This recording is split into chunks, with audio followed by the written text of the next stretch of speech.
The question of the hour is why are people afraid of the truth and find comfort in loving and living the lie? You know, I wanted to come in here this evening, and I wanted to try to do something to stimulate thought. The majority of the people, and I do mean the majority of the people who diligently follow the ministry of Straightway, who listen to me and support me, are actually a very educated people, a people who have shown that they have the ability to be able to think outside the box. And not only that, they're pretty much a truthful people, because if people listening to me, the one thing they know about me is I'm very brutally honest about no matter what I speak about. I'm very passionate about in itself.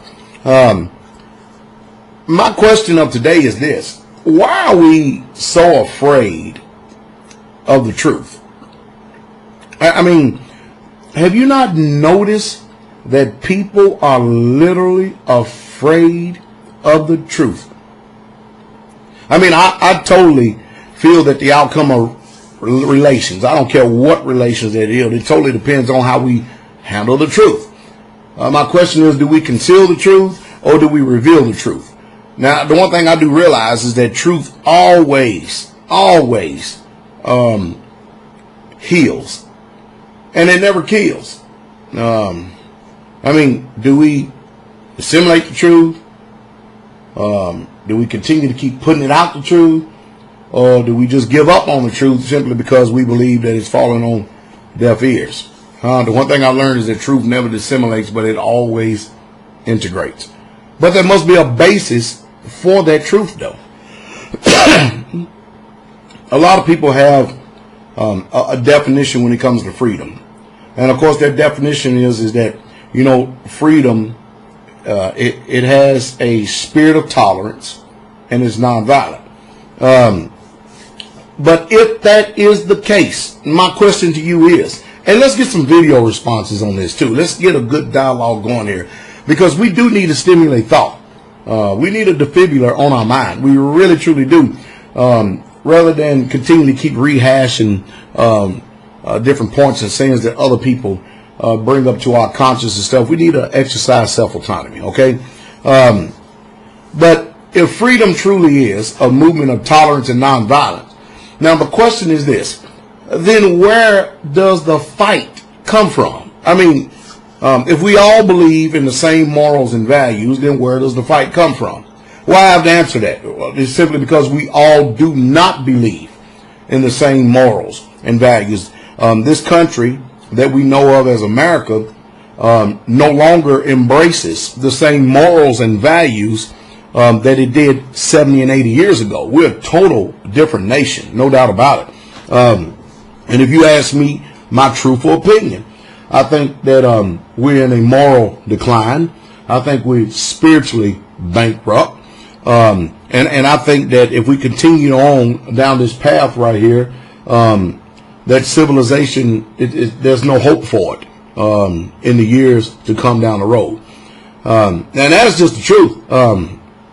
But I always wonder, why does truth always constitute a threat? Let me give you an example. You know, it's no secret that I speak on political, social, religious, and economic fronts. I do. I speak on each one of those fronts, and I only speak about the things that I know of. I dare not to reach myself beyond measure, because the last thing I want to do is be able to, you know, put myself into a certain arena or sphere and not be intelligent enough to know how to defend or even answer any question that may come my way. But why does truth always constitute a threat towards people? I mean, let me give you an example. Let's talk about morality for a second. The structure of the family home: one man, one woman, they procreate, they make children. In this country, that's seriously declining. Now, either that's the truth or it's a lie. And if it's the truth, that means that anything that is fighting against that and opposing is that, it has to be evil, because to oppose the truth would inherently make you evil, would it not? The one thing about people who possess the spirit of truth is that they have a spirit of nonconformity. You see, conformity, that's what the world wants to do. It wants to mold us and shape us into its way. Now, a lot of people in the world, this is what I base truth on. I base truth on this book right here. It's called the Bible, the King James Version of the Bible. And pretty much all my understanding, everything I've ever learned in life, and how I have understood, and my actual viewpoint and outlook on life, it pretty much comes from this perspective right here. It comes from this perspective right here, from this book. Now, most people, they draw their perspectives from one of the other trillion books that are out there. Yet and still, I have not found a book that is more wise than the sayings in that Bible right there. But I tell you what, there's no way, when I know that there's a system out there, a system of corruption that is doing whatever they can to constantly keep the people divided. And the way that they divide people is by lies. Even to the point now that a lie has become the truth, and now the truth has become the lie, and the very thing that is the truth that we should be supporting and defending and upholding and living by, we're now all afraid of it and scared of it. And you know, when I bring up the Bible, let me give you an example on the biblical front. Okay, it's just this simple. We in this country right here, you know, I cannot, it's probably 360 million people in America.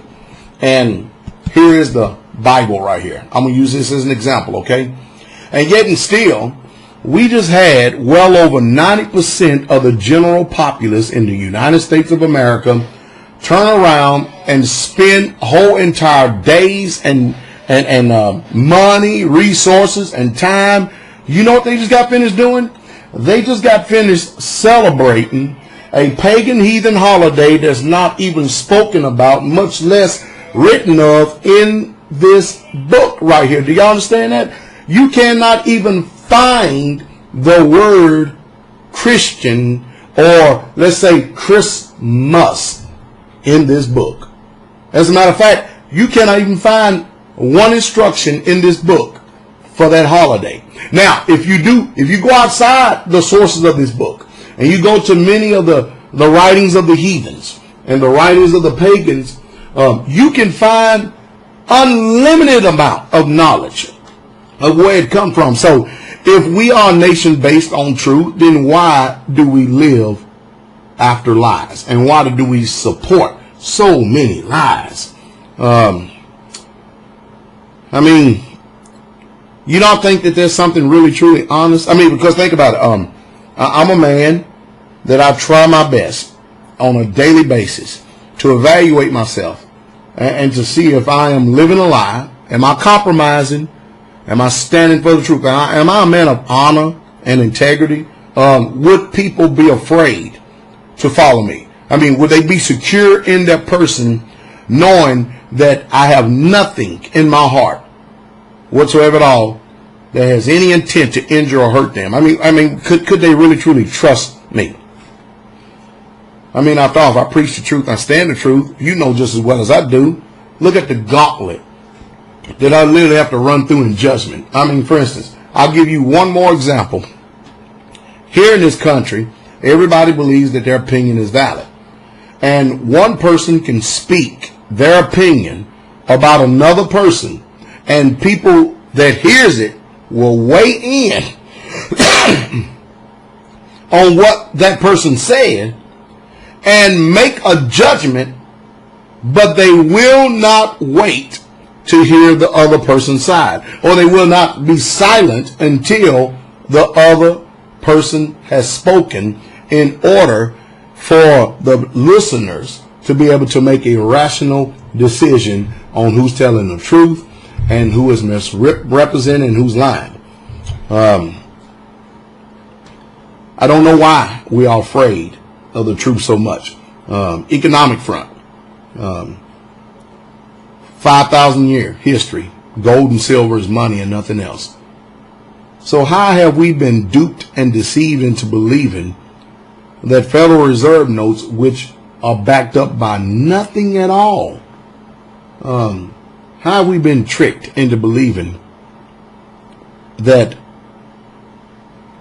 Federal Reserve notes is money, when the truth is it's currency? You see, every person has to search their own soul and really truly has to search their own heart, because I'm a pastor, and as a pastor, we deal with people, we will help people, and we give them ample amount of time when coming this way, to make certain changes, have certain benchmarks and stuff like that. And when we no longer see that taking place, it's hard, because it will create an uncomfortable environment.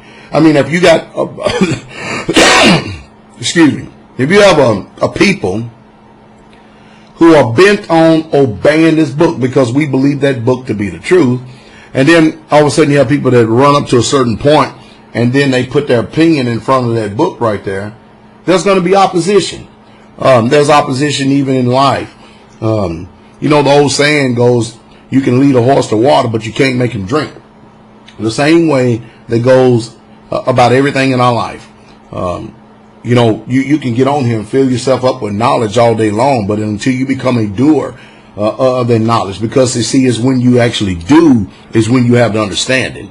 Just because you have mental assent of something and you're familiar with what somebody says, that does not make you an expert. Neither does that make you a person of understanding, because the truth is, you really truly don't understand anything until you do it. When you do it, then you're able to articulate and communicate to others the importance of being a doer and not just having mental knowledge. And that's the reason why you'll see some people, you take an assessment in your life, you see them year after year, they improve, they get better, they grow in knowledge, they continue to keep enhancing themselves, their self-worth and value continues to keep going up, the stock is going up. And then you look at other people, looking at them today is like looking at the same person that you saw 5 years ago. They've made no strides, no improvement to their character or their nature. Nothing about them is actually pleasant or enjoyable whatsoever at all. And, when we get older, we should be getting wiser. We should be. What out there in the world, I'm considered a very unorthodox preacher. I don't flow after the system that we've all been trained by. I mean, I'll give you another example. The Bible is a Hebraic book, and the Greek influence of the Bible only spans some 99 years. But the Hebraic influence, it pretty much spans almost 5,000 years in a book. And most people don't understand this, and they refuse to grasp it and get it. But that Holy Bible that some of you believe in out there, it is not the history of Christians. It's not the history of the Greeks or the Romans. It's not the history of the Medes and Persians, the Americans, the Europeans, the Africans, Chinese, Japanese. No. If you just read it right for what it says, it's called reading comprehension, you'll know that that book is a history of the Hebrew Israelites, the chosen people of the creator of the universe. Now, you may get mad, you may dissent, you may not like that, but I just got finished stating for you the truth. And there's not a preacher on the face of planet Earth that can actually stand in front of me in a civil open debate in front of a crowd of people that can defend against what I just got finished saying. So now you know the reason why Pastor Dollar is not a Christian. I'm not a Christian. I am exactly what that book says, because I believe that to be the truth. Now, you may go out there and read a book or embrace a book of the religion of tree hugging, and whatever's written in that book, it may be the truth to you. But my question to you is, Do you follow it if you really truly believe it? I mean, if you really truly believe your own philosophy and your perspectives, are you a doer of them? Do you follow them? Well, I do. And I hope that you do. But I guess I said all that to say this. Why are we afraid of the truth? I mean, there's nothing that penetrates the heart and the mind like coming to the knowledge of the truth of what that Bible says. You talking about a division and discords in families, in lives, jobs, nothing brings a sword like that Bible does.